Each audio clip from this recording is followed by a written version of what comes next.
Lucas 15, 13 diz o seguinte: e poucos dias depois, o filho mais novo, ajuntando tudo, partiu para uma terra longínqua e ali desperdiçou os seus bens, vivendo dissolutamente. Meus amados, essa parábola que Jesus conta, que é a parábola do filho pródigo, na verdade, eu diria que essa parábola é a parábola do pai amante, do pai que ama. Porque o principal aqui, de fato, é o pai. Eu quero trazer um tema para essa reflexão: as desaventuras de um iludido. As desaventuras de um iludido. As desaventuras, as adversidades, as desgraças, os azares, as infelicidades, os infortúnios, as desditas, as infidelidades, infelicidades. Eu quero dizer nessa noite a todo pai, a toda mãe crente: você deve saber que Deus, Ele ama o filho pródigo. Ele ama o filho pródigo deles. E Ele anseia pela salvação, ainda mais do que eles. Você, pai, você, mãe. Saiba você que está me assistindo, que se você deseja o retorno do teu filho à casa do pai, pois bem, Deus deseja mais ardente ainda o retorno. E Ele quer reconstruir, Ele quer trazer. Esse capítulo, irmãos, que nós fizemos leitura, o capítulo 15 do Evangelho de Lucas, ele é o capítulo das coisas perdidas. Lembrando, irmãos, que esse texto aqui, ele é um texto único, e ele é o chamado de a princesa das parábolas, essa parábola aqui de Lucas capítulo 15, chamado o Evangelho no Evangelho. O Evangelho no Evangelho. E nós nunca deveríamos, irmãos, chamar, como eu disse, a parábola do filho pródigo, porque aqui o filho não é o herói. Aqui, irmãos, nós deveríamos chamar de a parábola do pai amante, porque o herói desta parábola é o pai. Ele é o pai que amou incondicionalmente. Nós vamos observar que aqui o pai deu a herança para não perder o filho. E o filho perdeu a herança e ele foi recuperado pelo seu pai. Meus irmãos, aqui nós vamos ver que você tem 4 estágios do filho pródigo. Ele era feliz e não sabia na casa do pai.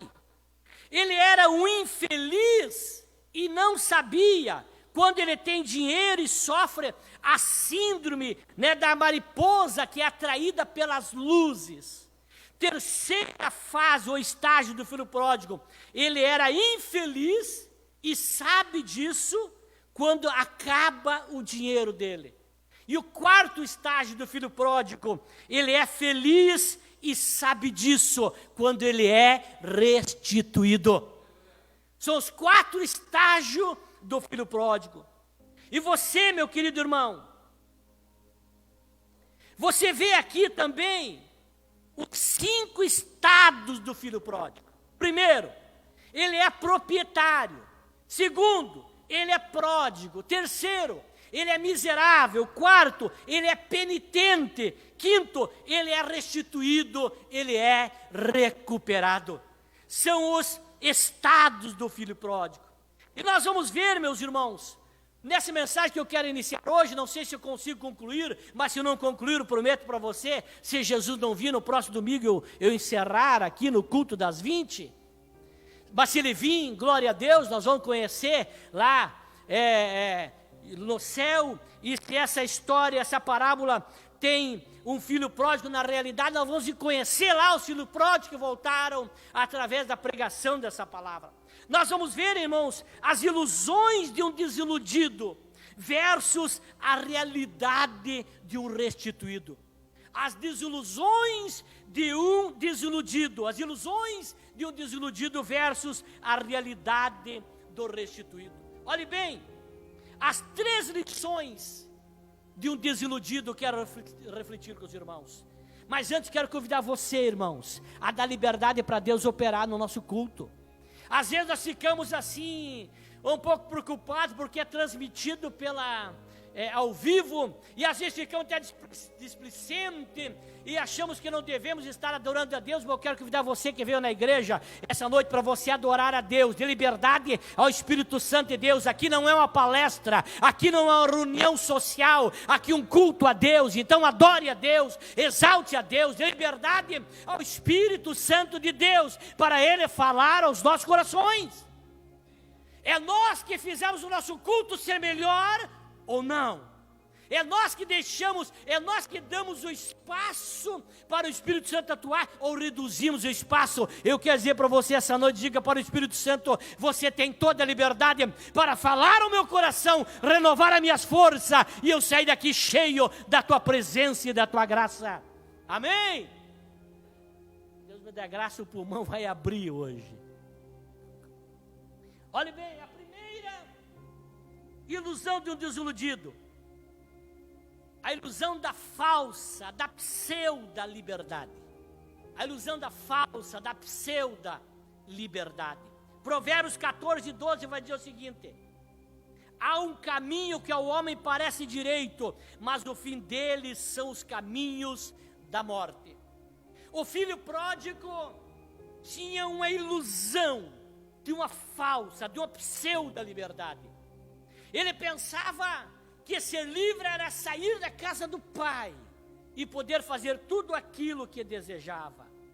Vejam bem, irmãos, a nossa sociedade, ela confunde liberdade com libertinagem. São duas coisas distintas. O apóstolo Paulo vai dizer o seguinte: você cuide, para que não use da liberdade que tu tem para pecar. Liberdade é uma coisa, mas libertinagem é outra, distinta.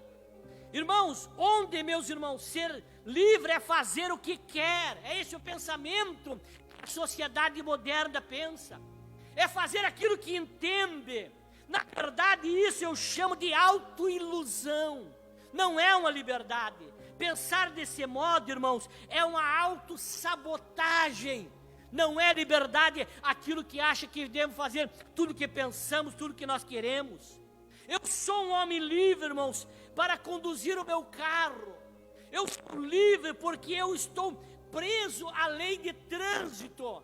Eu sou livre para conduzir o meu carro, mas preso à lei de trânsito. Eu não posso infligir as leis de trânsito, mas eu sou livre. Irmão Gustavo é motorista. Ele é livre para conduzir o carro, mas preso à lei de trânsito. O meu carro, ele tem liberdade de transitar, desde que esteja preso às leis de trânsito.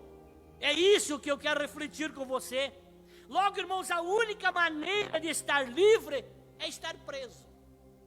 Parece-nos um contraditório. A única maneira de estar livre é estar preso. João vai escrever isso no seu Evangelho, capítulo 8, versículo 33. Se, pois, o Filho vos libertar, verdadeiramente sereis livre. Na tradução dos irmãos Morávios, é dito o seguinte: se o Filho vos prender, verdadeiramente sereis livre. Eu só sou livre, irmão, do pecado quando estou preso em Deus. Ei, se você quer ser livre do pecado, te prenda em Deus. Só somos livres do pecado se estamos presos em Deus. Entenda isso. Entenda isso, meu irmão. Olhe bem, esta geração, irmãos, ela é marcada pelo egocentrismo. Gente em si mesmada, em si mesmo, né? Nas nossas vidas, irmão, Jesus está em um dos dois lugares. Ou Ele está na cruz, ou Ele está no trono. Não tem outro lugar para Jesus estar nas nossas vidas, se Ele está na cruz, ou Ele está no trono? Qual é o lugar que Jesus está na tua vida? Ele está na cruz ou está no trono? Se Ele está no trono, Ele reina em nossas vidas. Eu sou livre, preso em Deus. Levante a tua mão e adore a Deus nesta noite. Quando Ele está na cruz, irmãos, eu me autogoverno. Ele está na cruz, preso, eu me autogoverno. Mas agora, quando Ele está no trono, eu posso dizer, como disse o apóstolo Paulo, à igreja de Gálatas, capítulo 2, versículo 20: já estou crucificado com Cristo, e vivo não mais eu, mas Cristo vive em mim, e a vida que agora vivo na carne, vivo-a pela fé no Filho de Deus, o qual me amou e se entregou a si mesmo por mim. Louvado seja o nome do Senhor. É isso que Paulo está dizendo. Cristo, Ele está em dois lugares na minha vida, ou na cruz. Quando Ele está na cruz, eu me autogoverno. Eu sou dono do nariz, eu vou para onde e faço o que quero. Mas quando Ele está no trono, eu estou dizendo, já estou crucificado com Cristo. Vivo e não mais eu, mas Cristo vive em mim. Medite nessa noite, em que lugar Jesus está na tua vida. Olhe bem, irmãos. Diferente é toda essa geração que tem por filosofia de vida, irmãos, é fazer cócegas da sua alma. Os livros que mais vendem hoje são os de autoajuda. E os que ensinam o indivíduo a ficar rico são os livros que mais vendem. Eu sou preocupado, irmãos, com isso. E às vezes nós encontramos em cultos aonde se tem mais massagem, mais mensagem de autoajuda. A mensagem de autoajuda, irmãos, não transforma, não regenera. O que muda o homem é a mensagem bíblica, salvífica, poderosa, que faz o homem sair do culto preocupado com a sua vida, dizendo: eu preciso mudar, eu preciso tomar atitude diferente na minha vida. Isso é o Evangelho. Ei, irmão, o que nos leva ao céu é isso. O que mais se vende hoje. E quando estou falando, irmãos, olhe bem, Paulo, irmãos, ele vivia numa constante guerra consigo mesmo. Porque, irmãos, qual é que é a preocupação que eu vejo hoje? É de nós apresentar um Jesus como um pai amoroso que não cobra nada, que não exige nada, que dá tudo. Que às vezes somos que nem filho mimado, que se jogamos no chão, rolamos, gritamos, até que o pai dê o que nós queremos, sem nada em troca, sem nenhum compromisso. Meus amados, olhe, Paulo, ele vivia uma constante guerra consigo mesmo. Eu vou ler alguns versículos aqui, Romanos capítulo 7, versículo 15 e em diante, vai dizer assim, ó: porque o que eu faço não o aprovo, pois o que quero, isso não faço, mas o que aborreço, isso faço. De maneira, versículo 17, de maneira que agora já não sou eu que faço isto, mas o pecado que habita em mim. Porque eu sei que em mim, isto é, na minha carne, não habita bem algum. E com efeito o querer está em mim, mas não consigo realizar o bem. Porque não faço o bem que quero, mas o mal que não quero, esse faço. Ora, se eu faço o que não quero, já o não faço eu, mas o pecado que habita em mim. Acho então esta lei em mim, que quando quero fazer o bem, o mal está comigo. Porque segundo o bem interior, o homem interior, tenho prazer da lei de Deus, mas vejo nos meus membros outra lei, que batalha contra a lei do meu entendimento, e me prende debaixo da lei do pecado, que está nos meus membros. Miserável homem que sou, quem me livrará do corpo desta morte? Olha o conflito de Paulo, irmãos. Esse conflito é o que tu tem, é o conflito que eu e você temos com a natureza pecaminosa, que guerreia dia e noite. Por isso que a palavra de Deus tem que confrontar a natureza pecaminosa, para que eu possa combater o pecado que está em mim, natureza pecaminosa, reconhecer a nossa miserabilidade, a nossa pecaminosidade, a nossa vulnerabilidade, reconhecer a nossa total dependência de Deus. Ei, se você quer ser livre, reconheça que você tem uma guerra constante contigo mesmo, e só Deus pode te dar vitória, só Deus pode fazer isso. Versículo como esse, irmão, que eu fiz leitura, estão fora de moda, mas essa ideia, irmãos, ela não é nova. Paulo, meus amados, ele não estava sozinho nessa jornada. Olha o que Isaías escreve no capítulo 64, versículo 6. Mas todos nós somos como o imundo, e todas as nossas justiças como trapo de imundícia, e todos nós murchamos como a folha, e as nossas iniquidades como um vento nos arrebatam. Aqui, irmãos, está o retrato real do ser humano. Não é algo fictício, não é uma imagem ilusória. E aí, irmão, nós não vivemos de ilusão, vivemos de realidade. Por isso, meu tema da mensagem é a desilusão de alguém contra a realidade. Eu e você devemos ver a vida de realidade, e a realidade é que eu e você temos que combater diariamente o pecado. Não sei você, mas durante o dia eu combati várias vezes o pecado para me estar aqui. Eu quero crer que você também lute. Não é só você que luta contra o pecado. Todos os homens de Deus também lutaram. Estamos debaixo dessa lei do pecado, mas a graça de Deus nos dá vitória em Cristo Jesus. Essa liberdade que nós temos, ela só é livre se estiver preso em Deus. Não esqueça isso. Tu só é livre se estiver preso em Deus. Ele é que nos faz livre. A Bíblia diz: conhecereis a verdade vos libertará. E se o Filho vos libertar, verdadeiramente sereis livre. Quer ser livre? Se prenda em Deus. Ele é que nos dá liberdade. Meus irmãos, segunda ilusão: o iludido pela falsa estabilidade financeira. O versículo 14 vai dizer o seguinte: e havendo ele gastado tudo, houve naquela terra uma grande fome, e começou a padecer necessidade. Aquele moço passou a ter duas palavras no seu dicionário que não tinha anteriormente, que era fome e necessidade. Fome e necessidade.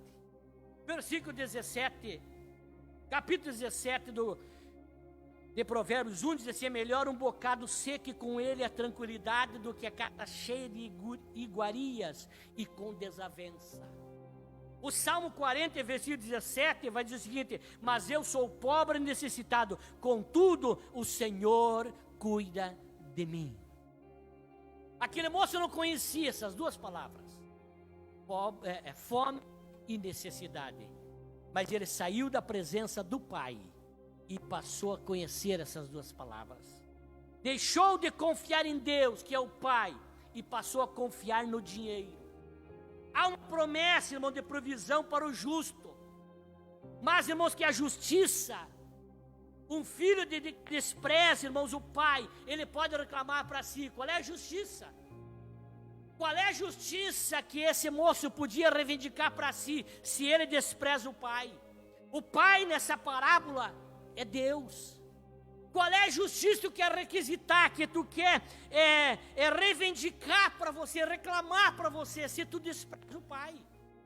Se nós, irmão, não desprezar Deus, Deus cuida de nós nas nossas necessidades. Deus zela de nós, Deus cuida de nós. Olha a promessa do Salmo 37, versículo 25: fui moço e agora sou velho, mas nunca vi desamparado o justo, nem a sua descendência a mendigar o pão. Ei, não se afaste do Pai. O Pai, ele não tem compromisso com pessoas, ele tem compromisso com princípios. E se o princípio que tu segue é o princípio de obediência, da submissão, de estar perto do Pai, ele faz com que esse princípio leve a você a ser abençoado por ele. Deus tem compromisso comigo? Não. Deus tem compromisso com princípios. Se você não quebra princípios, você tem a bênção de Deus. Mas se tu quebra princípios, tu perde a bênção e a justiça de Deus. Louvado seja o nome do Senhor. Versículo 12 que eu li diz assim: o mais moço dele disse ao pai: Pai, dá minha parte dos bens que me tocam. Reparti-lhes, pois, os seus haveres. Olha bem, irmãos, a lei judaica, sobre a lei judaica, um pai, ele não podia da sua propriedade, em primeiro lugar, antes de morrer. Mas a lei judaica também dizia que não podia se desfazer mais do que 1/3 do seu bem aquele jovem, conforme está lá em Deuteronômio. Mas o pai, irmãos, ele não discutiu. Irmãos, ele tinha o sentimento de manter o filho próximo. Mas para o filho, irmãos, as coisas valem mais do que gente. Ele preferia mais coisas do que a companhia, do que estar perto, do que conviver com o pai. E aqui, irmãos, aquele moço tinha direito à herança, aquela bênção, mas a bênção antes do tempo, ela pode se tornar maldição, ela pode ser prejudicial. Parafraseando isso, irmãos, o filho estava dizendo: esquece que sou teu filho, e eu vou esquecer que eu sou teu pai. Eu vou esquecer que eu tenho um pai. É isso que ele estava dizendo. Irmãos, o Senhor, irmãos, Ele é o meio. É isso que ele estava dizendo: o Senhor é o meio para me atingir um fim.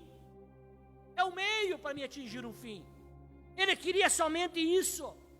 Meus amados, aquele moço dava mais importância para coisas, a coisificação das coisas, do que para o pai. Não perca por nada a companhia do pai. Não perca por nada a presença do pai. Perca os amigos, perca dinheiro, perca tudo, mas não perca a presença do pai. Mas olha o fim que ele conseguiu, versículo 15. Então foi encontrar-se a um dos cidadãos daquele país, o qual o mandou para os seus campos apacentar porcos, e desejava encher o estômago com as alfarrobas, que os porcos comiam e ninguém lhe dava nada. Olha bem, irmãos, ele gastou o dinheiro com um monte de gente, mas agora ninguém lhe dava nada, porque o mundo é interesseiro, viu? O texto aqui diz que ele desejava, o texto não vai dizer que ele comia. Até mesmo, irmãos, as alfarrobas eram vagens grandes, né, e adocicadas, que eram dadas para os porcos de engorde, que foram negados, inclusive. Ele desejava, não comeu, mas até isso foi negado para ele.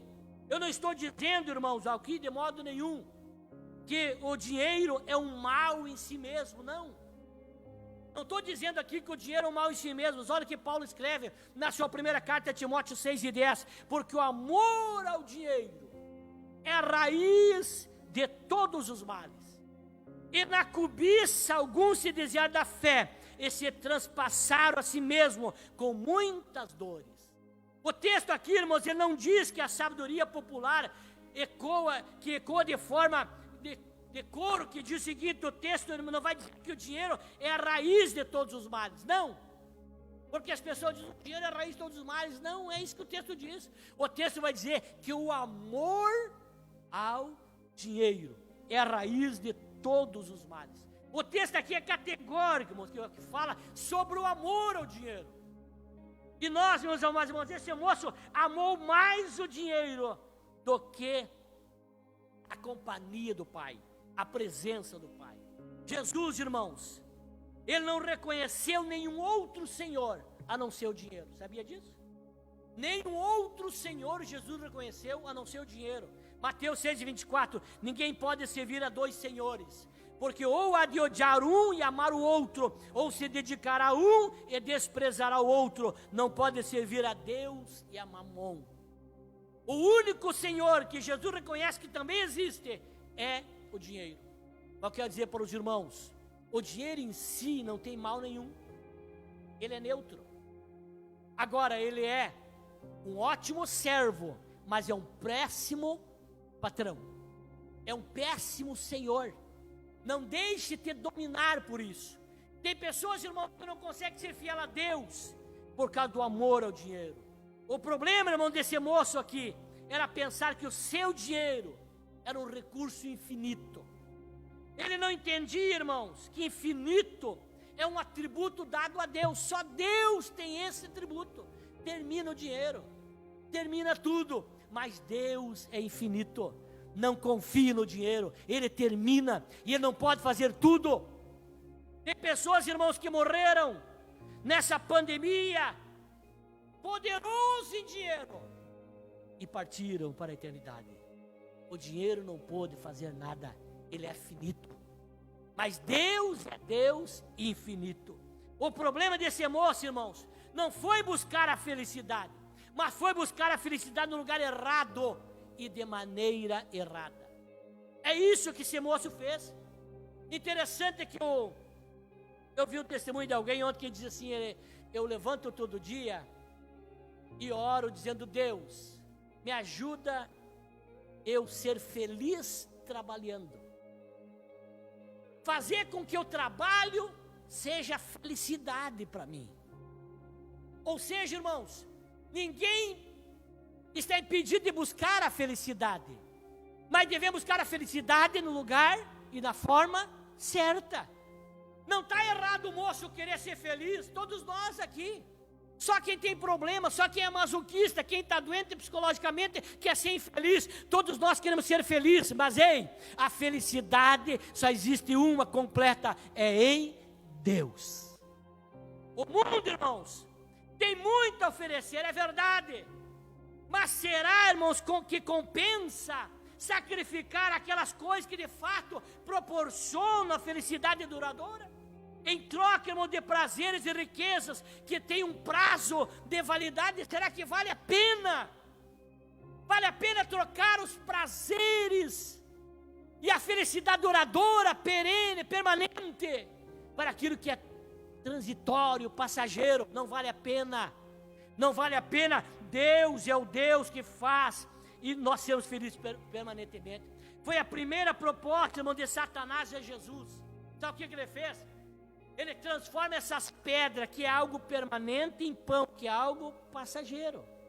O diabo faz isso, nos oferece a troca daquilo que é permanente, a nossa vida com Deus, a nossa felicidade com Deus, permanente, para aquilo que é transitório, efêmero, passageiro. Não troque aquilo que é permanente em Deus, é a salvação, a felicidade, para aquilo que é efêmero, passageiro, que passa rápido.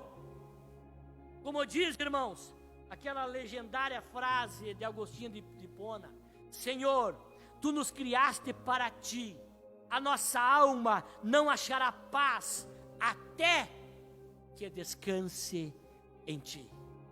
Até que descanse em Ti. Nós poderíamos citar, irmãos, o caso do jovem rico, ou daqueles personagens componentes, irmãos, da parábola do rico e de Lázaro. Poderia citar, mas não posso por causa da desigualdade do tempo. Mas quer dizer, irmãos, olhe bem, ou ainda citar o rico abstinado, lá descrito em Lucas. Esse eu quero ler para os irmãos, para me encaminhar para o encerramento da mensagem da noite. Ou olha Lucas 12:16, e propôs-lhe uma parábola dizendo: a herdade de um homem rico tinha produzido com abundância, e ele arrazoava, pensava, programava em seu coração, consigo mesmo, dizendo: que farei? Não tenho onde recolher os meus frutos. E diz: farei isto: derrubarei os meus celeiros, edificarei outros maiores, e ali recolherei todas as minhas novidades e os meus bens. E direi à minha alma: alma, tens em depósito muitos bens, para muitos anos descansa, come, bebe e folga. Mas Deus lhe disse: louco, esta noite te pedirão a tua alma, e o que tens preparado para quem será? Assim é aquele que para si junta tesouros, e não é rico para com Deus. Esse moço fez projetos terrenos. Tirou Deus dos seus planos. Tirou Deus dos seus projetos. Declina o caminho de quem tira Deus dos seus projetos. Aquele moço sonhou para esta vida. Eu quero dizer para você, sonhe para esta vida. Não delire, mas sonhe. Projete coisas para essa vida. Prepare, se organize. Mas não esqueça que essa vida passa. E você deve fazer coisas para Deus. Gustavo leu aqui o Salmo 116, versículo 7. É isso? 12. O que darei eu ao Senhor por todos os benefícios que me tem feito? Aquele moço esqueceu de Deus. Não esqueça de Deus nos teus projetos. Não esqueça de Deus nos seus planos. Nunca esqueça do conselho de Jesus de Mateus 6:19. Diz o seguinte: não ajunteis tesouro na terra, onde a traça e a ferrugem tudo consome, onde os ladrões minam e roubam, mas ajuntai tesouro no céu, onde nem a traça nem a ferrugem consomem, e os ladrões não minam nem roubam, porque onde estiver o vosso tesouro, ali estará também o vosso coração. Ei, Deus quer que tu não esqueça da vida eterna. Não pense que a vida tua não vai ter fim. Não confie no dinheiro. Ele passa, ele termina. Mas aquele que faz a vontade do Senhor permanece para sempre. Esse jovem assemelhou-se à história de Israel em um ponto negativo destacado lá por Jeremias, no capítulo 2, versículo 13, que diz o seguinte: porque o meu povo fez duas maldades. A mim me deixaram o manancial de águas vivas, e cavaram cisternas rotas, que não retêm águas. Não retém águas. Não faça isso. Não caminhe nesse caminho do filho pródigo. Deus, que é o Pai, Ele quer você perto dEle. Essa noite eu trago essa palavra para você, irmão, que está na igreja, servindo a Deus. Você que nessa pandemia se afastou, desanimou, eu quero dizer, não se afaste do Pai.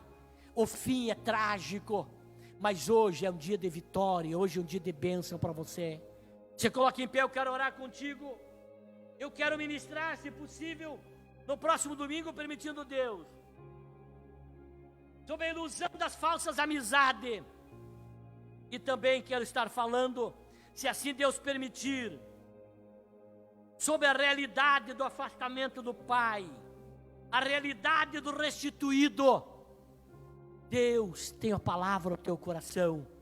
Essa noite, irmão, saiba que liberdade é quem está preso em Cristo Jesus. Só tem liberdade quem está preso em Cristo Jesus. Você que está afastado do Senhor, você que está aqui no templo, porventura está afastado do Pai, eu quero te oportunizar hoje, mantendo o distanciamento, mas quero te oportunizar para te vir no altar para orar por você.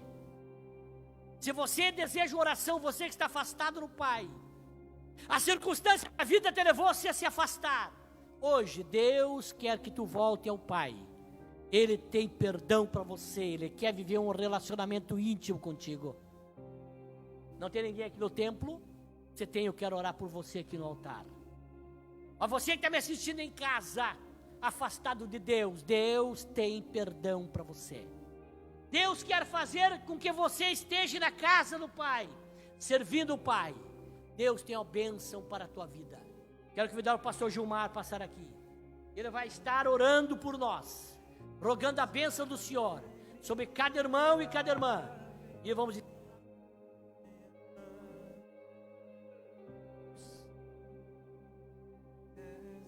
Querido Deus, amado Pai que estás nos céus, estamos diante da Tua presença poderosa. Ouvimos, Senhor, a Tua palavra nesta noite. E esta palavra é mais penetrante do que uma espada de dois gumes. Eu sei que ela tem penetrado corações e mentes esta noite, Senhor. O apóstolo Paulo apresenta as duas leis, a lei do pecado que gera morte e a lei do Espírito que gera vida.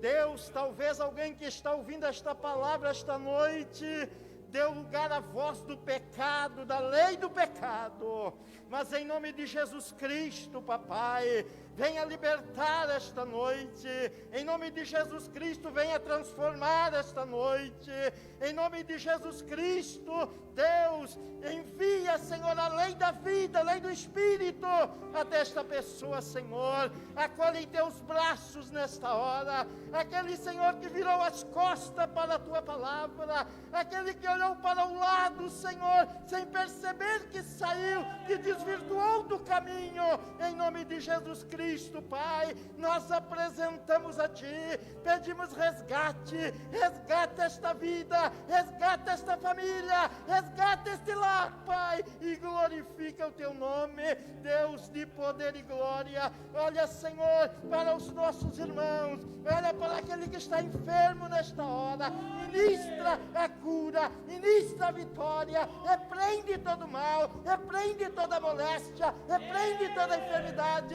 e glorifica o Teu nome, Pai. Estamos vivendo dias difíceis, Senhor, estamos vivendo dias de afronta, de dificuldade, mas Tu é o nosso Deus, Tu é o nosso Senhor, Tu é o dono da vida, Tu é o dono do ouro e da prata, Senhor, tudo a Ti pertence, papai, e eu já quero Te agradecer, porque tem vida, e ouviu esta palavra esta noite, e recebeu em seu coração, em nome de Jesus Cristo. Sofrendo.